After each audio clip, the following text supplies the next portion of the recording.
Hi everybody, Paul McFarland here again with yet another dive into the wonderful kick-ass world of Chiat Day. Yeah, and today I'm talking about one thing and an insight because it's uncomfortable. A truth that is uncomfortable is an insight. Today, car ads are probably at the low point of history. Of being creative, truly creative, effective, and meaningful.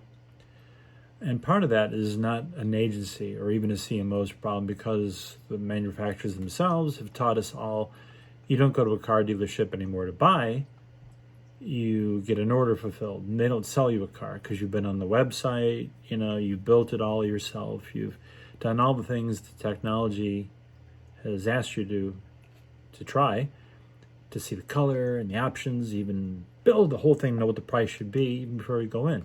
Most people go to car dealers, if they go at all, say, here, this is what I want, give me that. And now how much will I pay you just to bring it to me?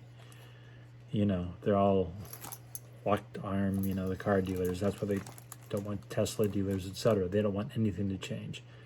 How long? Who knows? But car advertising. One thing I've noticed is that across certain brands, there's kind of a sameness of the same energy brought to no matter what the car is.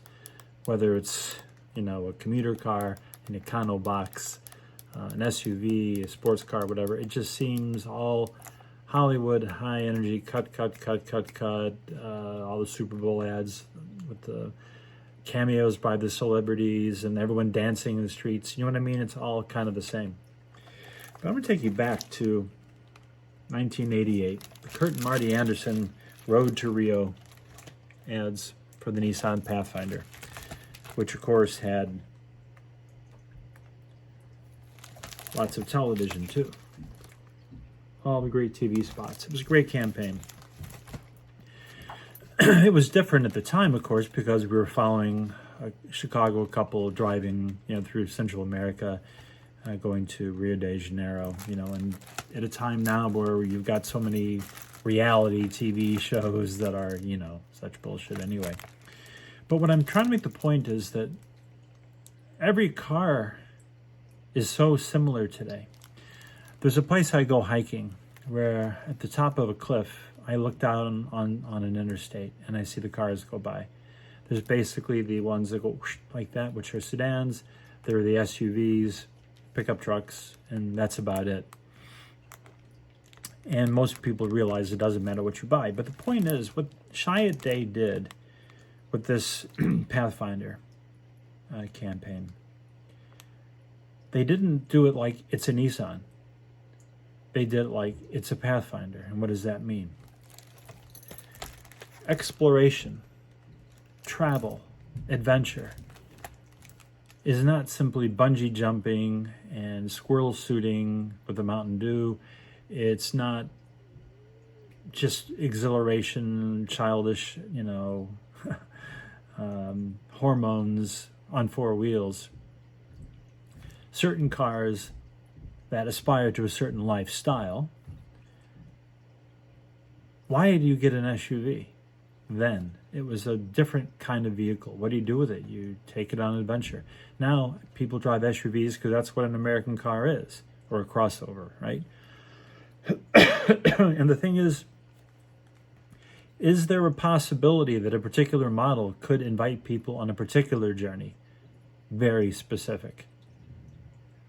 During the pandemic, where travel in planes was greatly limited, what about the road trip? Do we still want to do a road trip? Do we still want to explore America? Do we still want to explore the world? Well, if you go to YouTube, you can find lots of people who are showing you this very thing right now. Are they influencers? But the idea that a car can be modeled and presented as a very particular use, and the more specific the use, I will argue, the more universal the appeal. All of us are either armchair travelers, backyard travelers, around the neighborhood travelers, cross-country travelers, particular destinations around the world travelers, or global travelers, anywhere on that spectrum. We all understand the idea of adventure and travel. And the point of advertising is to take the truth of a product or service and make it so compelling and stick that people will remember it, to check it out, to try it, to buy it. And if you have a car that is about a particular use, maybe it is a car that's ideal for a driving commute, ideal for carting a family around. Oh, minivans, right? Or an SUV. What's the U? What is the S? Even if people don't do it, the imagination and the appeal, the romance, real romance, even sentimentality, adventure, fantasy of where you could go with it. And maybe a few people would. I say, is something that is really needed today in 2022, right here, right now. Hey, any agree? Can I get a hands up? Can I get a high five? Think of all the car manufacturers, those brands. Now think of any one of those brands. Think of any one of their cars. Is it distinct? Is it special? I think the manufacturers have forgotten that one model can make a brand famous. If I said Porsche, do you think of all Porsches or do you think of a 911? If I say Chevrolet, do you think of a particular Chevrolet or just Chevrolet is, it's American? You see what I mean? Why not pick a model that's got a very particular potential purpose, a very particular potential story, a very particular potential use, and go deep into that and set up an imaginative, powerful, compelling advertising story about how people could use it, or even how maybe even one couple actually use it.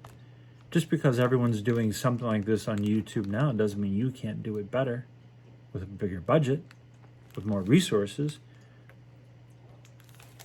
Like for instance, if Kurt and Marty Anderson did this today, what if he had a pencil, I may call it a GoPro camera in the glove box to see how often it was open and what kind of things were shoved in there.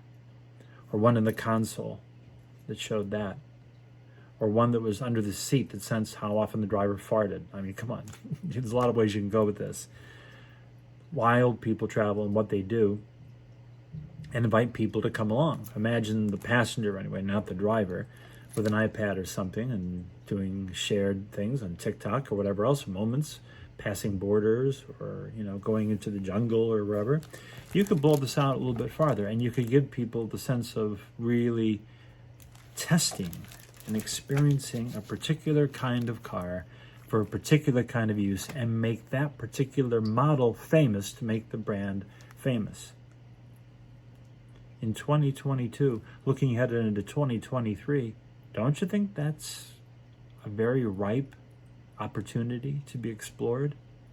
If you believe in the car business at all, globally or nationally, if you believe in driving at all, make a brand for the brand through one model, one experience, one particular thing. Too timid? Too afraid? Too uninspired?